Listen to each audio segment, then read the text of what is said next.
at one point in time about 750 indirect employees. When you're looking at that many employees and they feel like, hey, not only does my boss know, but my boss's boss knows where I want to go, and they come have conversations with me. They're talking to me about jobs in IT and encouraging me to develop and go apply for these jobs. You saw a different level of effort from those teammates. We actually got to the point where we had one of the highest promotion rates in my organization compared to all of our peers. And because of that, we also had one of the highest performance rates, because people knew that if they came into our organization, they were going to be developed and we were going to help them get to the job that they actually wanted to be in. While it doesn't produce an immediate result, the long-term culture of driving that type of sentiment drove employee satisfaction, and it also drove really, really strong results.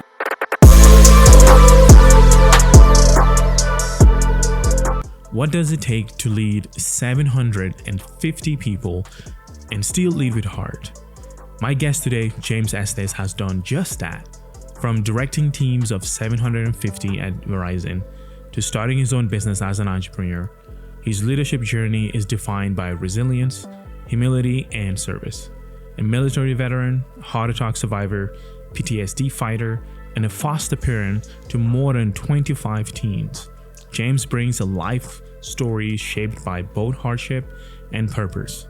Whether he's navigating business ownership, recovery, or mentorship, he leads with lived experiences and emotional depth.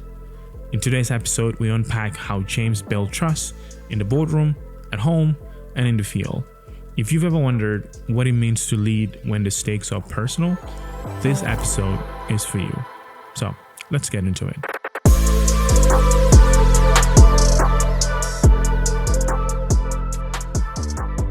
When it comes to corporate America, they're always talking about culture. Like, culture is like one of the things that I think they do it so wrong. Like, considering when you go into a corporate, office, there's so many different generations that are in there, and you traveling across the world, and especially in your background as a military, how has that helped you, just navigate the corporate world? Because you work into an office that is now 6 different generations, and I'm sure that's also happening in the military. But I just love the culture that the military have, because I did have like a surgeon on this podcast who, just talked about the good, the bad, the ugly, but I just appreciated just the way that they navigate when it comes to people. It doesn't matter your age, it doesn't matter your group. Everyone, as long as you were within a certain rank, you just stick within that rank. And then even if you're younger and you're in a different rank, you still have that respect no matter how the rest of the team, it doesn't matter if they're 50 years old, 60 years old, as long as you are at a certain level, you carry that respect. But that does not reflect in corporate. And I want to know, just you working with people, managing people, how have you kind of like navigate that into your own experience as someone with a military background, and also working within the corporate area? Like, how has that looked like? So I think that there's a couple of things that you mentioned with the military. One is that you could walk into any room and you could look around the room. You could look at the rank on the people's shoulders, and you knew exactly where you stood. There was no question about who was in charge. Typically, whoever had the highest rank was the one that was in charge. Everyone else kind of knew that where they fell in place.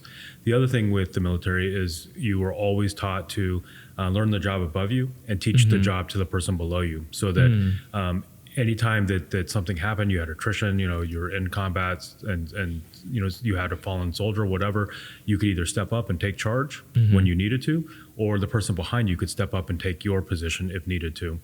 And so that's something within corporate or within the military that you had the respect because you knew that the person above you had a skill set, and you respected that because they taught it to you, and you understood kind of the they didn't try to hide it from you. They were encouraged to teach you that skill set, and just like you were encouraged to teach it to the person behind you. So you understood what that next position, what skill set it took. You appreciated it, you respected it, and in turn you respected the person overall. When you look at corporate America, it's a little bit different. People are or can be looking out for themselves. They can play the politic game. They don't want to give away their trade secrets because they think that it's going to make them look better. They think that they need to hide stuff from the person below them because they want to maintain their importance within an organization. And they want to say the right things. They want to espouse the right things, right? Right. So they will always talk about diversity, inclusion. They will talk about equity and expanding your knowledge and teaching the people behind you and developing people. But when it comes to practice, there's not always a culture of really truly developing people. Right. So when I looked at corporate America, one of the things that I took from the military was really developing people. And so for me, it was really making sure that all of my people understood the big picture of the business plan. They understood why they were doing the job. They understood how their job fit into it. They understood that, well, they had ideas about making the job better, that sometimes it was a lower priority when you looked at the big picture, because there was lots of great ideas, and we had to take the ideas that were going to get the biggest change for the organization. And even though their idea was sound, it may have been just a lower priority than others, and that's why it wasn't being acted upon.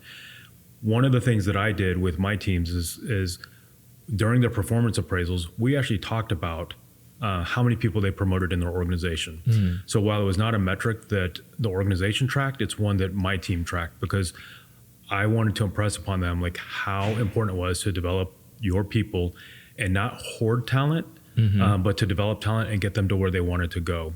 Right. As we did that, we saw attrition drop. We saw performance increase, because your employees are going to do a much better job for you when they feel like you're looking out for their best interests. So we ran retail stores, and I had, at one point in time, about 750 indirect employees. And when you're looking at that many employees and they feel like, hey, not only does my boss know, but my boss's boss knows, my boss's boss's boss knows where I want to go. And they come have conversations with me. They're talking to me about jobs in IT. They're talking to me about jobs in marketing. They're talking to me about jobs in operations, and encouraging me to develop and go apply for these jobs. You saw a different level of effort from those teammates. And we actually got to the point where we had one of the highest promotion rates in my organization compared to all of our peers.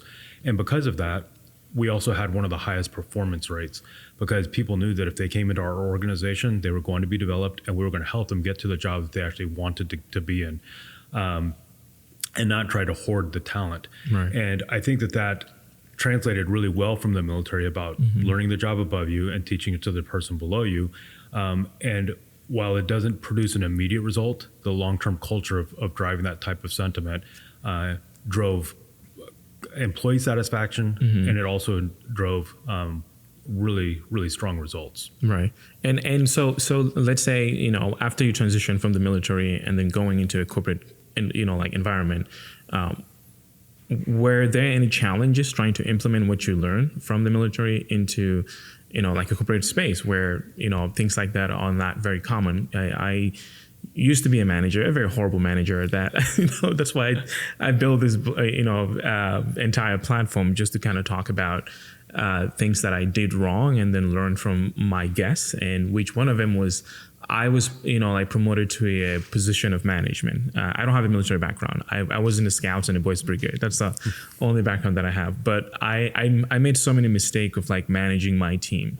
This was a team of 65 plus advertisers, media buyers, and also filmmakers. But I had a stutter. I had my own insecurities, but I found myself in that position. I wasn't ready for it. Zero communication with anyone else. And to me, I was like, just go do your thing. There's a board which is everyone's task.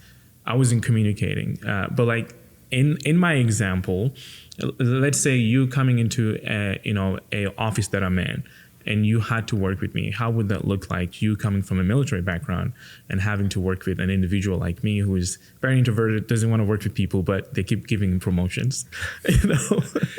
So the funny thing is, I am an introvert as well, naturally, and going into a sales role and then into a sales leadership role, I had to learn to become extroverted at work, and to make sure that I could communicate with our customer base when I was in sales, and then communicate with our employees and leaders as I continue to progress through the leadership promotions. One of the things from the military that I struggled with, especially in the beginning with that transition, was just being very, very direct. In the military, we don't mince words. We're not wasting time. Like, we're always told that people's lives matter, and you need to make your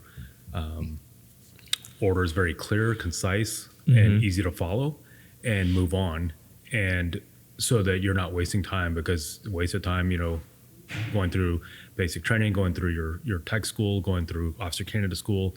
I don't know how many times I was told people are dying because you're wasting time. And I get the training, and I get it was creating a sense of urgency. But when you go to corporate America, where there's a lot more politics, there's a lot more concerns about employees' feelings and creating a good culture, there was little less appetite for being very direct. Right. The thing that my team learned over time was that while I was direct, I truly, genuinely cared about them, and the reason that I was being direct is because I wanted to give them feedback and not mince words. So, when you walk up to an employee and say, "Hey, I'm your new boss. By the way, I want to give you some feedback," and tell them, I was told that I probably need to fire you, that your performance is not up to par, and that I probably should have a plan to let you go. And I want to be honest with you, because I don't think anyone's ever told you that they did not think your performance was up to par. And I just want to start off with a clean slate. So from what I've seen of you, I think that you have the potential to do this job and to do it well. But for whatever reason, the results do not show it. So let's come up with a plan to get your results to match what I see as your potential, and retain you as an employee. And 9 times out of 10, that employee would look at me and go, "Wow, nobody ever told me that I wasn't performing. Everyone told me that they thought I was doing a great job, that, just keep it up, keep trying. Like, all the things you're doing are the right things, and the results will come." And I'm like, "But if you're not getting the results, something needs to change." And I said, that's the unfortunate part, is that nobody actually took the time to figure out what needed to change. And they have plans behind your back to try to work you out of the business, instead of have that direct and honest communication with you. So multiple times we were able to save that employee by really doing that deep dive and getting them to think about why they weren't getting the results that we expected, and how we could help them get those results. And over time, like I said, that those employees appreciated the directness, because they understood that I cared about them, and I wanted to make sure that they have the tools and the resources necessary to be successful in the job, versus just talk about them behind their backs. Right. So I think that was a huge adjustment for me, was to learn how to kind of balance that desire to have that direct feedback, but also understand that there's a way to deliver that in a way that would be more receptive by the employee. Right. And over time, I kind of gained a reputation of having a very direct approach. But the nice thing is, over time, you have a team that kind of embraces the new employees, that are just like, "Hey, he's going to be direct, but I promise you, he cares about you," which is why this organization has the highest promotion rate of any organization out there. And if you tell him you want to go to XYZ part of the company, he's going to find you a mentor in that part of the company. He's going to have days where you can go shadow people. He's going to give you things to be successful in this job that are going to set you up to be able to have items to talk about in that interview, when you decide that you want that lateral move, that promotion, wherever you like to go. And that really kind of helped once you had that foundation built. But it was a tough go at first, especially when you didn't have people that were on your side. No, yeah, I can definitely relate to that. Even though I was the bad manager, I felt like I didn't have anyone on my side. But the question is, like, who came in and had that conversation with you? No one. And who came and said, "Hey, we're going to help you deep dive so that you can be a good leader," because there's a reason you got promoted. Right. And so somebody saw some potential in you. They just didn't help you develop it. And that's where I feel like sometimes corporate America fails, is that they see the potential, but they don't make it a priority to develop that potential. Wow. And so that they can get the most out of that employee, and have that employee have the largest impact on the organization possible. And I get it. There's a lot of pressures with a corporate job. You have so many things that you need to do, and the results matter today. And it's always about, have you done for me lately? It doesn't matter what you did for me in the past. But at the end of the day, if you can pause as a leader, and you can flex and have those broad shoulders, and kind of let things roll off your back and not go down to your employees Right. while you take the time to develop them. The nice thing is once you do develop that organization, the results will speak for themselves. Right. And that pressure of what have you done for me lately kind of goes away because people see that you are meeting and exceeding your goals. They're coming to you as a subject matter expert. They're coming to you for best practices. And now you don't feel that day-to-day pressure because you were able to kind of resist it in the beginning to take the time to develop your people. Right. No, yeah, I do, I actually call myself the chief empathy officer because of everything that I went through. I felt like I did not get the guidance. We had no training back then. It was just like, you know what you're doing. We're going to put you now in this position to manage all of these people that I've never talked to. So I felt like I did not deserve the position, number one. I was young back then. So I had a lot of just mental, barriers towards myself because I didn't see myself as an individual who can manage all that. So yeah. I do want to just get an advice from you. Let's say there's a manager who is in that position now, and they've having all of those feelings, and they don't have an outlet to go, talk to someone. Like, how do they go about it? Because the entire, Heliona itself is designed to be that tool for individuals. But let's say they don't have that tool, and they want to, keep that job, but they have all these insecurities, all these thoughts, all these, feelings towards this new promotion, this newfound job that they have. What can they do? Yeah. So I think that they need to remind themselves that they were promoted for a reason. Mm-hmm. And while they may have been an excellent individual contributor, it's not the same skill set to lead people. And so they have the skill set to do the job. Now they have to have the skill set to give direction and teach the job to somebody else. And the nice thing about today's day and age is that there are so many resources out there available. So one, I would encourage them to go find a mentor. And typically a mentor either within the company, if it's somebody you trust, or even go outside of the company. And that way you can have those conversations a little more candidly without any concerns about whether that conversation is going to come back to somebody that can influence your career. There are plenty of people out there and ways to find mentors, whether it's through your existing network or even going through like a LinkedIn and asking for a mentor. There are so many podcasts, so many online resources from YouTube channels, and then books, audiobooks, Audible for leadership skill sets. Right. But we see that a lot of times in a lot of industries. It's not just corporate America. You see small businesses that someone was great at a trade, for example. And so they think, hey, I'm going to go into business for myself so that I'm making money for myself. I'm working for myself. But they didn't learn how to run a business, and they fail, within the first couple of years, and they're back to being working a trade for someone else. And again, that's someone that was great at a trade, whether it's roofing or siding or whatever being a mechanic, whatever it is that they're just an expert in. But they were never taught how to be an expert in running the business. And so It's not that they had lacked a skill set. It's just they were never taught how to run the business profitably and efficiently so that they could excel the way that they did as an individual tradesman. And like I said, in corporate America, whether you're in sales, whether you're in operations, whether advertising, whatever it is that you're doing for corporate America, we see the same thing. You become a subject matter expert in your field. And so you take a promotion, but because people saw your potential, but they did not give you the resources or the tools to develop you into a leader. But like I said, there are ways to develop yourself. And I would encourage anyone that has that imposter syndrome to stop, pause, take a deep breath, and remember that you were promoted for a reason. Somebody saw potential in you. And just like you became a subject matter expert, many times it was on your own initiative to figure out how to become the very best at what you did. Sure. It's going to be the same thing with the leadership role. You're just going to have to go out and find ways to become the best leader that you can, and a lot of times on your own. Yeah, I was going to recommend just join the military, but yours sounds better. I do want to tone the conversation back to you because I know there's a lot of personal cost to just joining a military. And there's also another cost to working in a space where, your training doesn't necessarily align to that environment, from military to corporate. That's a big difference. And I want to know, how were you taking care of yourself in that space? And when you find yourself in people not understanding you, how do you go about making sure that, number one, you can effectively communicate, or number two, did you have an outlet to talk to someone, or did you just kind of use your training in order to navigate corporate?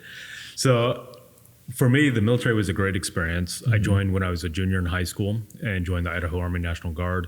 I thought that I was going to apply for a military academy and go to a military academy. I actually applied to West Point, the Air Force Academy, Annapolis, and even the Coast Guard Academy. But at that point in time, the military was downsizing, and I went through, did the physical, had the grades, had the congressional nomination, all of it.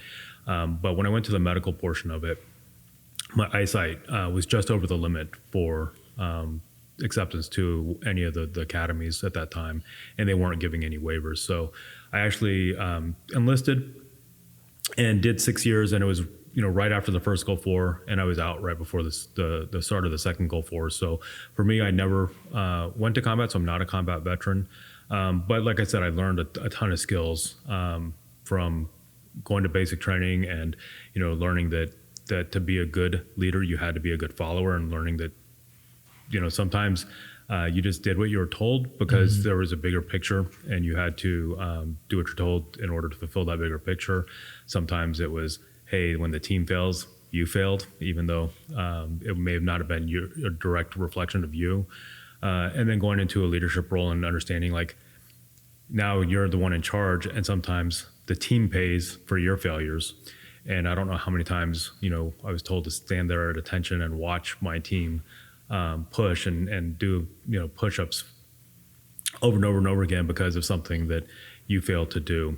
And, there was a lot of key learnings there about leadership and the fact that you're not the only person that pays the price if you fail. And if you succeed, it's not you, it's your team that succeeded, and being humble and being able to recognize that. So for me, that was a great experience, but it also taught you to deal with a lot of stress. So going into corporate America, I would say that for me, I dealt with the problems individually. I kind of shouldered the load and just said, hey, I'm gonna do what I have to do, and I'll be okay with it. And so I didn't have a lot of conversations with other people. I did not take my own advice and go find a mentor. So I kind of learned through the School of Hard Knocks and kind of trial and error. But one thing the military taught me was to just never give up. Like, you have an objective, you adapt, you overcome, and you find a way to accomplish your mission. And so that was me within corporate America. I didn't advance as fast as some of my peers. I did not network as well as some of my peers, but I did find ways to win, and I did find ways to build a culture and drive a culture.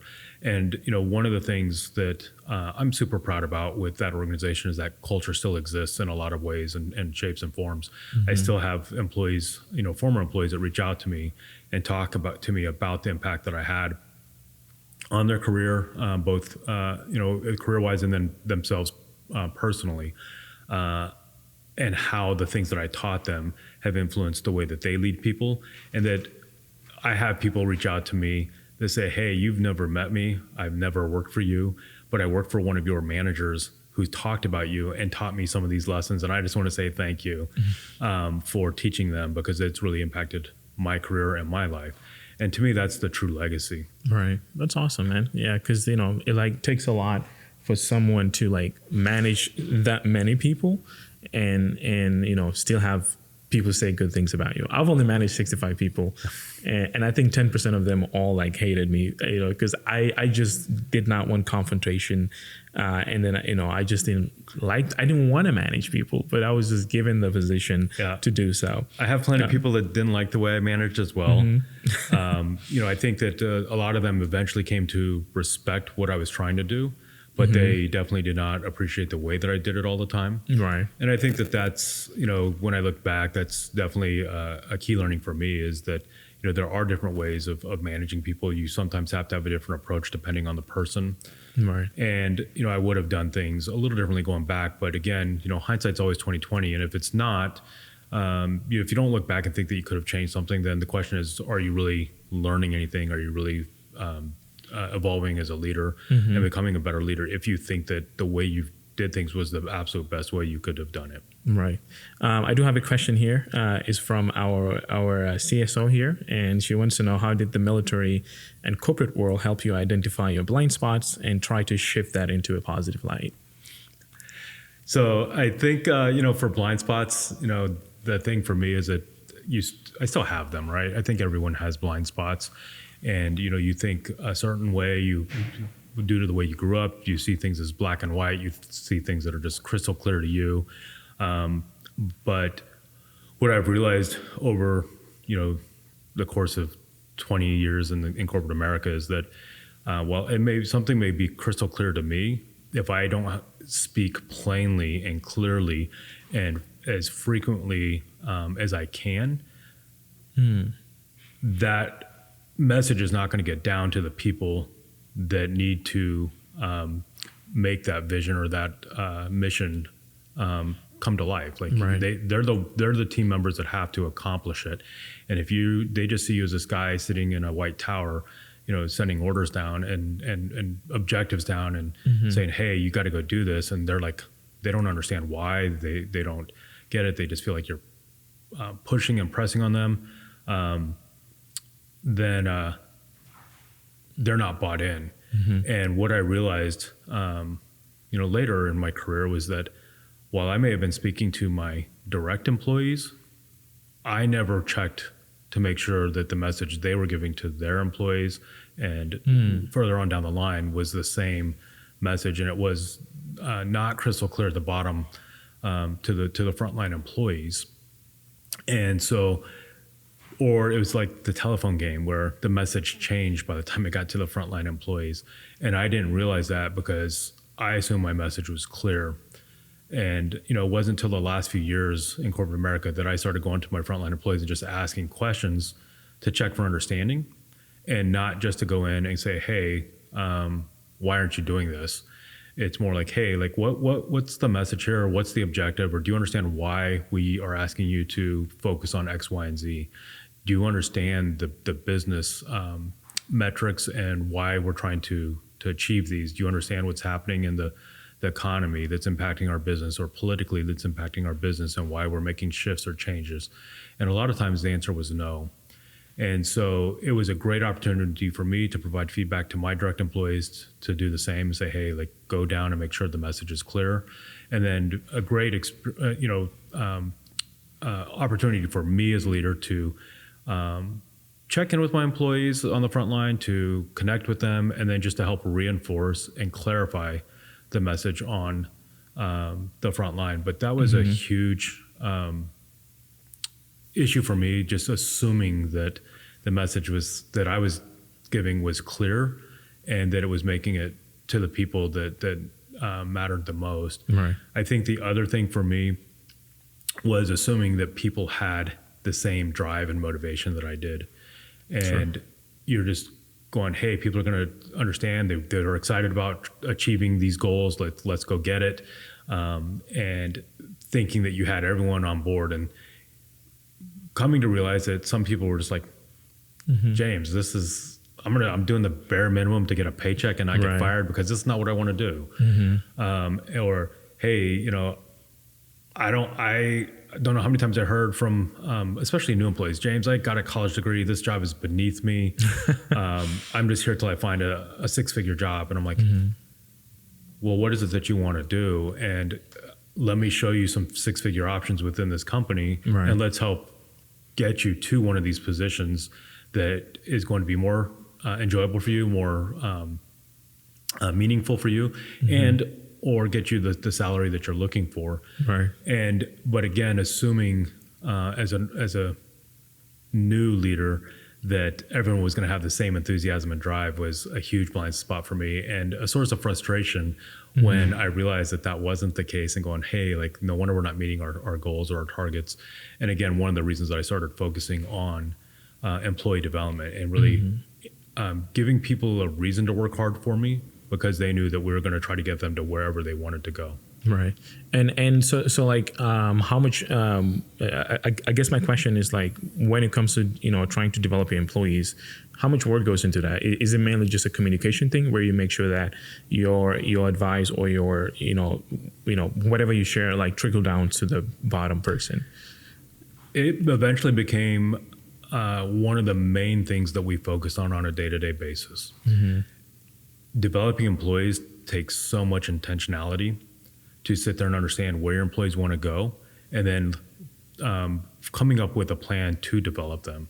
So it was saying, hey, we're going to pull you out of your day-to-day job and find a mentor for you. So you can sit down with them for 1 hour a month to sit there and ask them questions. We're going to find someone that's in the job that you want that we're going to take and, once or twice a month, give you a day to go shadow that person so you can see what it is what their day-to-day job truly is, to make sure it's what you want to do. We're going to allow you to sit there and interview them and make sure that you understand the scope of the job and the skill set that's needed for the job. And then we're going to encourage you to develop yourself, whether it's through continuing education, whether it's internal courses, or it's helping with special projects to get you some experience before the job ever opens up. Right. And the problem with that is that you're doing that while they still have their day-to-day job to do. And you have, I ran a sales organization, so they had sales goals to meet. Right. And so we were like, we're going to give you this time to do this, but you still have to meet your sales goals. And so the thing that we realized over time is because we were invested in those employees and we were finding ways to develop them, that we could pull them out of the day-to-day business, 15 or 20% of the time to develop them. Right. And in the 80 to 85% of the time, they would exceed their targets because they were motivated to perform. They had a reason to perform in a job that they initially did not feel like was a really good fit for them. Right. Because they knew that it was going to lead to something down the road. So it's kind of counterintuitive because you don't believe that pulling them out of a job that maybe they're performing mediocre in is going to develop them, is going to improve their results. But at the end of the day, when that employee felt you were invested in them, when they felt like you were developing them, when they felt like you were helping them get to get on a career path that they wanted and were excited about, it motivated them to perform in their existing job because they saw that it was a means to an end. And time and time again, we saw that where we took a average employee and turned them into an exceptional employee because they felt like we were invested in them. Right. Wow. That's awesome. And it's like, even our own internal product that we're developing, as we talk, I'm getting so much feedback because I'm the designer behind it. So I'm like, we can tweak this, we can tweak that. So thank you for all the, for like just being, very, like eloquent on talking about management and also managing people and also helping them develop because, it's like, I feel like one of the biggest challenge to a point that it costs companies so much. Like one of our biggest client, which I'm not going to name their name because I want to share stats, which is not the greatest stats. They spend around almost like $650K to like $2 million on like churning people because they cannot retain their employees, which is like one of the biggest costs when it comes to corporate America. And you've briefly talked about just, within your own organization, you were able to keep your employees. You're also able to help them get like promoted internally without leaving. And I want to know maybe you have some thoughts on that itself, just retention, and then also how were you able to like retain them, which you've kind of touched on, but I want to focus the conversation on just the retention piece. Okay. So I think with the retention, the first thing is finding the right employees. And one of the things that I required of my leaders was that they direct recruited. And I would actually go, if they were struggling to fill positions, I would actually go meet that manager and say, let's go recruiting employees. And we would show up in plain clothes.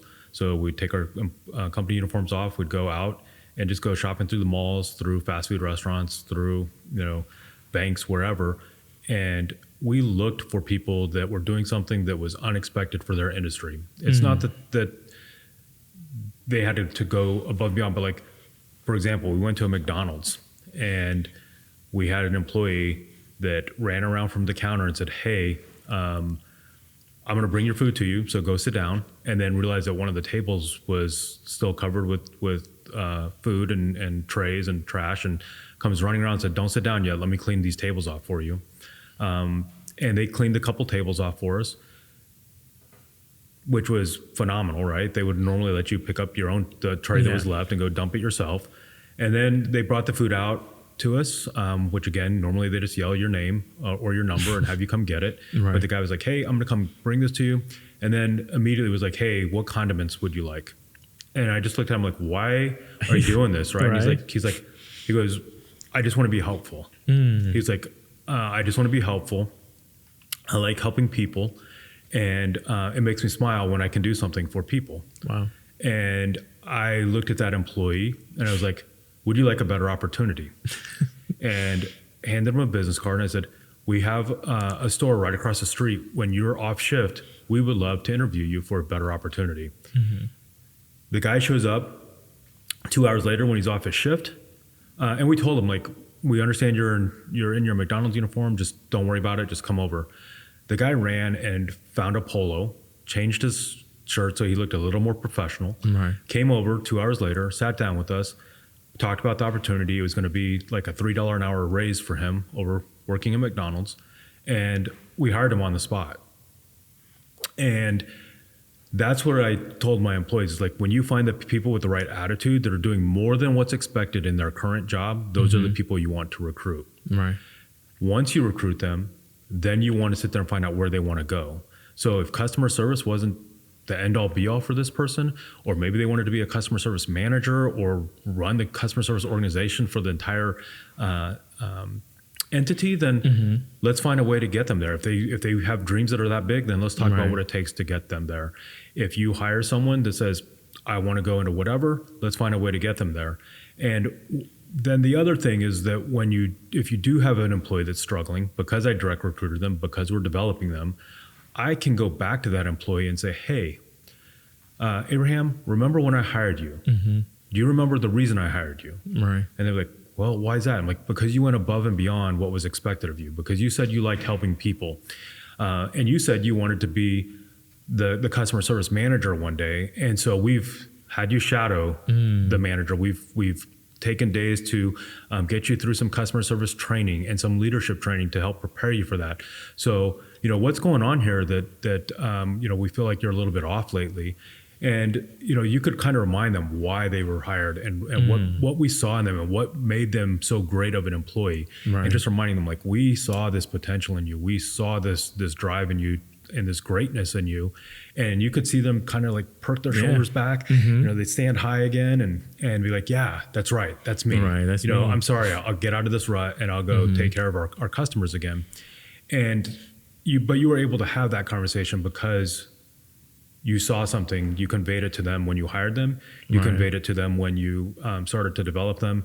And then when they started to struggle a little bit, you could remind them of why they were working so hard. Right. And they would usually snap out of it, whatever it was, or they would tell you, like, "I have this personal thing going on." And then you're like, "Okay, can we get you a day off? Do we need to help you take care of this? What is it that you need?" And again, it was just showing that you cared and giving them some support.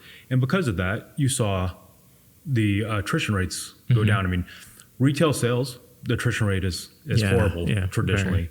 And we were able to cut that down into the low single digits, or I shouldn't say low single digits, high single digits, low double digits for an attrition rate every year from what was traditionally a 20 to 30% attrition rate. It was cut almost in half. Wow. That's incredible. That's a lot of money too. Like, just to quantify that into dollars. Cause churning it's like the killer of every business. The more you lose people, then people don't trust you. Absolutely. Because they go to, all of these review platforms and employees talk. Even like within our own company, we have a tagline that says to attract and retain the best talent, every company should publicize great managers as part of their employee value proposition. And everything you were saying, I'm just like, you literally embody the company just based on everything that you were sharing here. And that doesn't happen very often. So thank you for just being an awesome manager all around, and like an individual and a leader. And we just met today. So yeah. And so I do want to talk about just now, because you've spent a lot of time in the military, and then you like transitioned to corporate, and now you were running a business, and I'm sure it's not as scale as what you were doing before, managing 700 people, to now running a small business. Is that what it is now?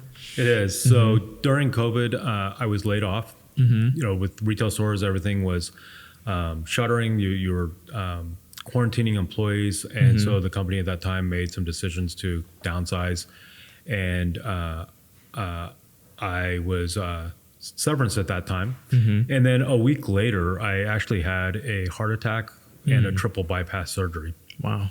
So at that point in time, my priorities changed a little bit. Where I thought I was going to go back to corporate America, I decided that I didn't want to travel as much. I was traveling 50 to 70% of my time. I wanted to be in a less stressful job. And so I chose to buy a franchise. So I bought a gutter franchise, the brothers that just do gutters, and started a gutter business, which was completely different than what I was doing. White collar America to owning a blue collar business. And, I looked at it and I just said, hey, it's still the same idea. It's managing people and processes. It's just a product that has changed. I spent 7 months on the truck learning the trade so that I understood what I was managing, and started off with a single truck.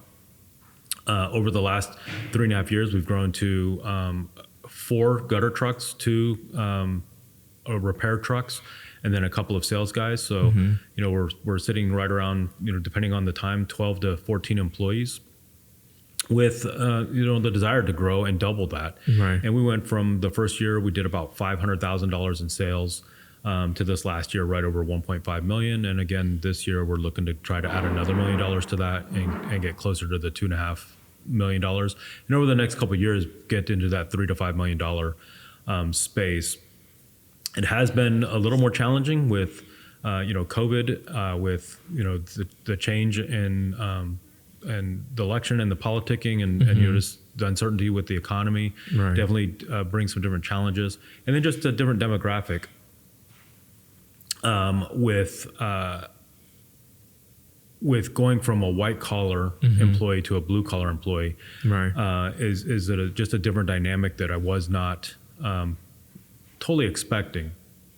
And so, the same thing holds true here. We have to build a culture. We have to have develop our people and show them where we want to go. And that's a little tougher with the blue collar employee that's just looking for a paycheck. They're just like, James, I just need to make rent tomorrow. I don't care about next week. Next week, I might have a different job. I've never held a job for more than 6 months. And so it has definitely been a challenge, but we finally have a core group of guys that have been around for a couple of years that are able to kind of help us convey that message to the new guys of where we want to go, and being able to say, hey, we went from a single truck to now we're at 4 plus the 2 repair. And hey, like down the road, if you help us grow, you could have your own truck and your own crew, and we could grow to, a larger organization, and there could be an opportunity for you. So it's a different challenge for sure. I think that the other thing with small business ownership that is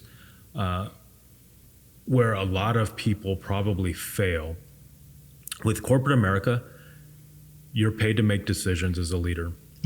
And you have the resources to make those decisions as a leader. And you just have to make the right decision as a leader. With your own small business, sometimes you know what the right decision is, but you have this just unbelievable conflict within you, because now instead of making decisions with someone else's money, you're making decisions with your own. And when you're trying to make payroll every single week and you're like, I know what the right decision is, I have to go take care of this customer. It's just painful sometimes. And I see small business owners that try to justify making a different decision because they think financially it's going to be better for them to not take care of a customer. And in that moment, maybe that's true. But in the long term, like, it hurts your reputation. Right. It hurts the referrals. It hurts the word of mouth. And in the long term, it's more painful than just taking care of the customer and making the right decision. Right. Yeah. Because the customer doesn't forget. From the moment they have whatever experience with you, they hold on to that. It doesn't matter how much you grow, how polished you've become. They will constantly remember that, and they keep that to their heart.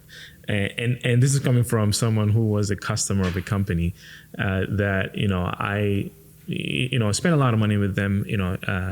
It's actually like a storage mart, and I have like 3 different storage units, and each was costing me about $180 before insurance extra $24 each.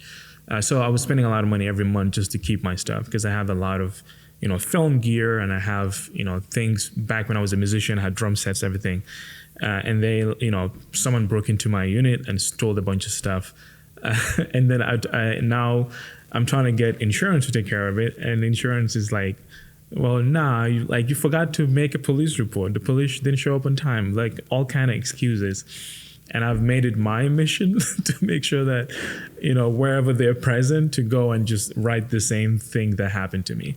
Because the insurance is owned by the storage company. It's like a storage mart insurance. So it's been a horrible experience all around. And this is an ad to let you know not to get storage mart, guys.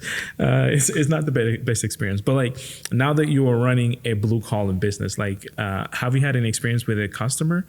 And like, how were you able to deal with it? Or maybe, like one of your guys have dealing with something and you had to step in, and how did that look like for you? Yeah, so I think that any type of business, you're always going to have challenging customers. And we had one, middle of last year that we went and did a job for them, and immediately started complaining about the job and complaining about everything that, the workmanship. And, we had a supervisor go out and look at it. They're like, James, there's nothing wrong with this job. It eventually escalated to the owners, so myself and my partner. And we went out. But the thing was is that I informed the homeowner that he had to meet us there. I was not going to go out to this home without him meeting there, so that we all had eyes on the exact same thing. And he had told us that he had wanted a 100% refund, that he wanted our insurance carrier information, so that he could file a claim against our insurance carrier. And at the end of the day, he finally agreed to meet, because I told him I wasn't going to do any of those things without meeting him there and walking through, so I could see exactly what his concerns were. Right. And we went out there, and he told me that his gutter was leaking, and we're like, great, can I have a hose? And we put a hose on it. I'm like, can you show me where it's leaking? And of course it's not leaking. And he's like, well, it was leaking. I'm like, well, we just came out of winter. I'm sure it was probably the snowpack, and the snow was dripping over the front, but you can clearly see water's running and it's not leaking. And then he's like, well, there's a space in the back and it's overshooting the gutter. So we went to the back of the roof and, sprayed water down the back of it. And again, showed that the water was running into the gutter as it should, and it was draining out of the downspouts as it should, because he tried to tell us that they weren't sloped correctly and that they was holding water. I'm like, I don't see it holding water anywhere. Right. And we went around, and finally he had to agree that everything appeared to be working the way it was supposed to. And at that time, he told us that he's working with a roofer as well, and it was a roofer that we happen to have a partnership with. So I just reached out to the roofer and was like, hey, like, are you seeing anything? Is there a problem here? Like, and he was like, no, James. He goes,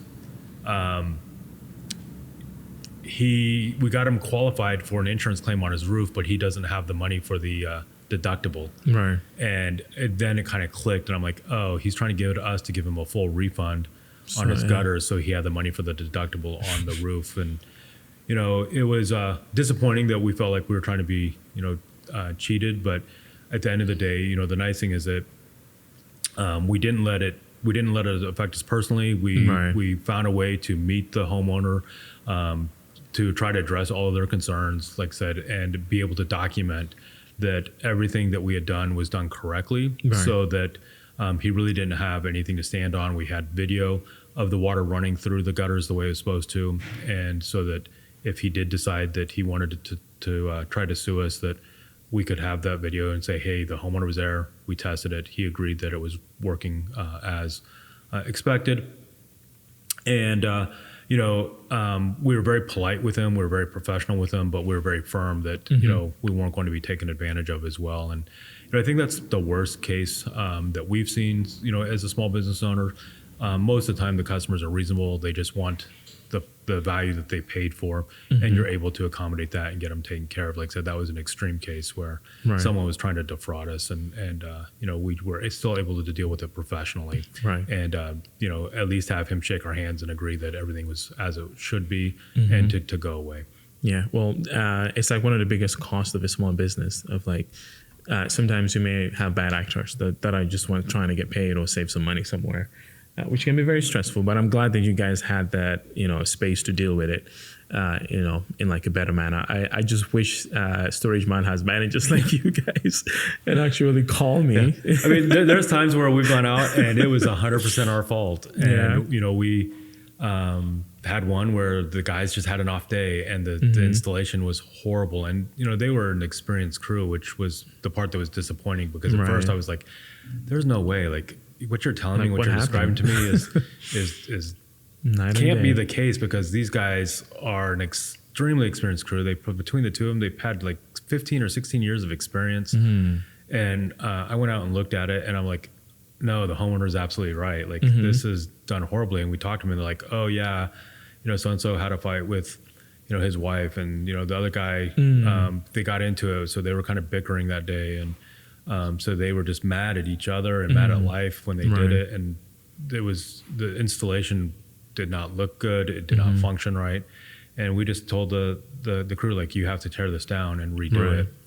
And, so we ate the materials cost, we ate the labor cost, and we did what we had to do to take care of the homeowner. Right. And so, at the end of the day, when it is something that we need to own, like, we're going to raise our hand and do what we have to take care of the homeowner, because, like I said, that reputation, especially as a small business owner and a new small business owner, is everything. Right.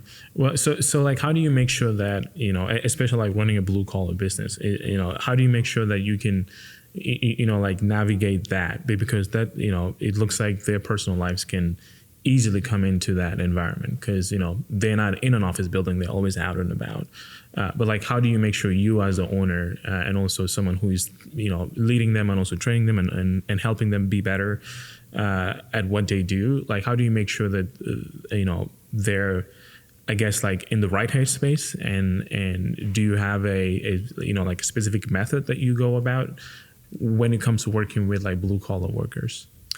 So I think that a lot of the things are still the same. You still have to let them know that you care. Right. You have to demonstrate that you care. You have to show them that we're trying to develop you. We're trying to make you not just a better employee, but a better person. I tell my guys all the time, like, if you outgrow this job because there's a better opportunity for you, I'm going to shake your hand, thank you for your time, and let you go. But while you're here, I'm going to develop you as a person, not just an employee. So we want you to understand the big picture. We want you to have some goals in life. Like, what are you planning to do from a retirement standpoint? What are you planning to do to help with your kids, whatever, college or whatever it is that's next in life? Like, and how can we help educate you and get you some tools and help you prepare for whatever's next in your life. You want to own a house. Like, what are your short-term and long-term goals? And then how can we help you get there? So we offer a 401k. It's actually the first benefit that we offered before anything else was a 401k plan. And we matched the dollars for our employees. And then we had lots of conversations with them about why they needed to invest and why they needed to invest in their future and for their retirement. And, talk about that 401k plan and go, when it's large enough, like, you can borrow against it for a down payment on a house. Right. So we don't want you to just feed you and have you work and work for Friday so that you can drink it all over the weekend, or you can go to the movies, or, whatever it is that you're going to do over the weekends and come back Monday broke. We want you to think longer term and go, you said you wanted to own a house. You said you wanted to invest in your future. So here's the way we're going to help you do that. And we're going to match the dollars. to encourage you to do that. And, you know, right now, every single one of my employees but one is participating in the 401k plan, because we were able to have that conversation with them, and they feel good. Like the couple of guys have been here for a few years. They got, you know, a couple $1,000s in there, and then we've matched a couple $1,000s, and like, oh man, in another year, I might have a down payment for a small house that I can borrow. And they get to see that grow, and it encourages them to think a little bit farther down the road and a little bit bigger picture. Right. And then, you know, at the same time, we're looking at going, hey, how do we take care of you today? Like, we know that you are a paycheck to paycheck guy when you come to us. We know that most of my guys are second chance guys, is what we call ourselves, as a second chance crew. So for me, you know, heart attack, being laid off, like starting a business at the age of 46, like, it's a second chance at life. It's a second opportunity, right? It's and then for my guys, like, I've taken some of them that are straight out of jail and are on probation. I've taken guys that have DUIs, and, you know, worked with their court dates, worked with some of the restrictions that they have, with the ability to drive. And, you know, a lot of times they're rough around the edges. And that's why they go through jobs, and, you know, every 4, 5, 6 months, they're usually job hopping. Right. And I now have guys that have been with me for 2 and 3 years. It still can be challenging, but that are becoming more mature. They're getting better with the threatening to walk off the job every day, or the screaming and swearing at you as an owner, and just being able to look at them and say, hey, remember when?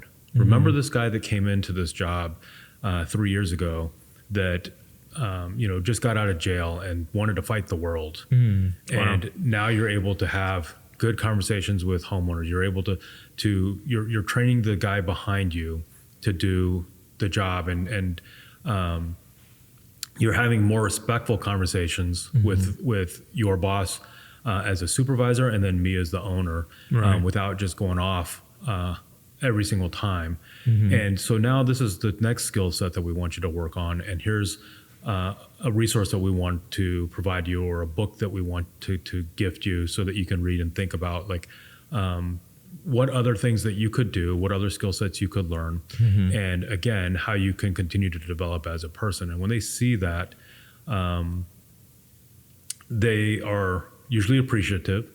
And then, you know, the next question is like, how is this going to help me? And you're like, hey, when you have these skill sets, you're going to be able to have better conversations with your peers, which is going to make them more efficient. You're going to have better conversations with your homeowners, the customer, and you're going to be able to find different opportunities to offer them different products or services that are going to enhance the revenue that you're billing, and also going to positively impact your paycheck.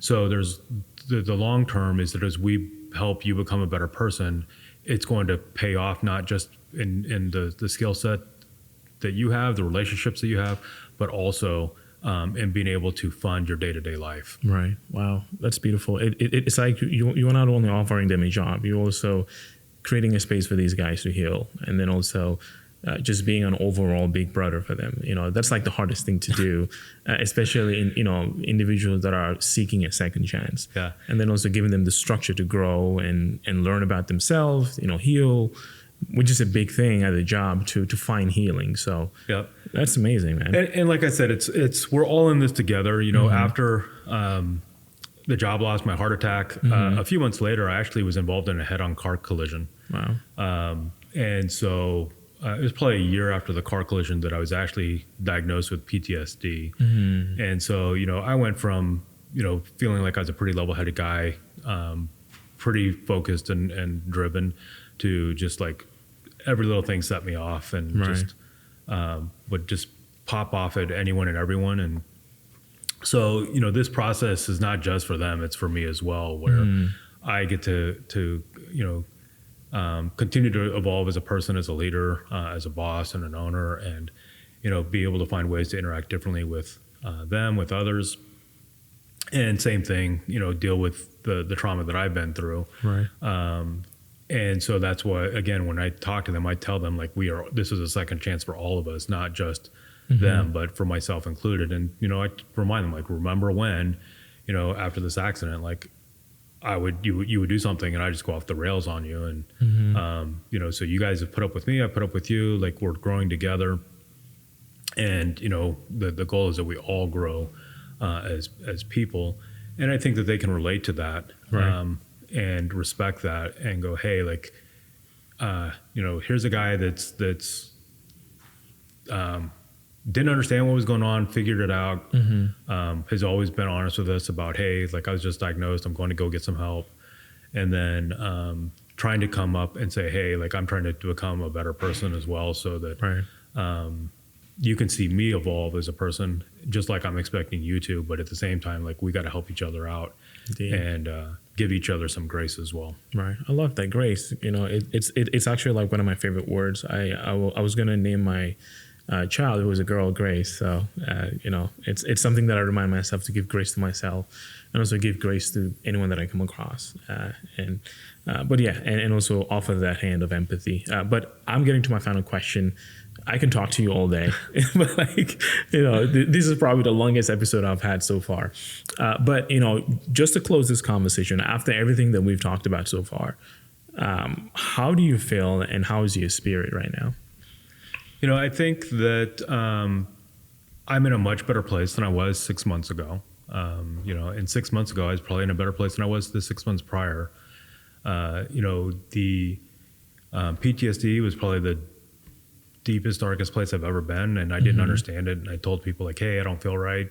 And people were just like so used to me being the strong, resilient, just let everything roll off my back person. Like, whatever, James, like you're fine. You got this. Like, you know, snap out of it kind of thing. And they didn't hear that as a cry for help because they're like, you never asked for help. Wow. And so when I finally did go get some help, like, and they gave it a name, and I'm like, oh, these feelings, these thoughts, these ruminations actually have a name. Like, and then they told me that, hey, you're not alone. And so that was a pretty big turning point for me to be able to sit and say, okay, like now that I know what's going on here, like I can work a plan and figure out how to help myself and get the help that I need. And so, you know, today I feel like I am in a much better place than I've been. I feel, you know, excited about the future again. I'm looking at and motivated to find ways to continue to help, you know, myself, the people around me, and then, you know, motivated to go out and build something bigger than myself, so that I can continue to have the option to help other people and, you know, think about a legacy that I can leave behind. And I think that that's something that's definitely much more front of mind since the heart attack and the car accident. You know, you have 2 points in your life where they're near-death experiences. Right. And I think that, again, you start thinking about, like, how much time do I have, or, oh, I can do that down the road, to going, hey, like, how do I do something today? And what if I don't have tomorrow? What does that legacy look like? And what do you want it to look like? And so for me, it is really about growing a business, finding a way to have freedom of time. And that means having resources, right? So that you can help people from a position of strength. You know, a lot of people want to be helpful, but you can't be helpful from a position of weakness, whether that's you haven't taken care of your own health issues, your own mental health. Right. You're not going to help someone else because you're not mentally in a place to do so. If you want to sit there and be extremely generous, but you haven't made decisions to manage your money well, how do you help someone and be generous if you have not managed your own money well? Right. And so for me, it is about growing my business, getting to a position where I have the resources to have the freedom of time, and then with the time and the resources, being able to go out and leave a legacy that can impact others, and whether that's, you know, helping them financially, whether it's helping mentor people, whether it is, you know, just sitting with someone else that's going through a similar thing, where someone says, hey, I don't feel good, or I don't feel right, and having someone that says, hey, I remember that time, like, let's talk. Right. and you have the time to do that, those are the things that to me are becoming more important and more meaningful in life. And when I think about a legacy, that's the legacy that I want to leave behind. And that's the reason that I get up and work really hard every single day to work towards that point where I will have the freedom of time to become focused on a legacy versus just running a business. Right. Wow. Well, we've gotten to the end of this conversation. Again, James, thank you so much for being a vessel for empathy. I think more, people need to hear conversations like this, stories like yours. I mean, you exude so much resilience, and you've been through so much, and yet you are still in the pursuit of just helping people, which is just phenomenal to me. So again, thank you so much for being here and also driving all the way here to be on this podcast. I'm very honored. And I hope, we can have more of these conversations in the future, but thank you. You're welcome. And looking forward to the next one. Oh, me too.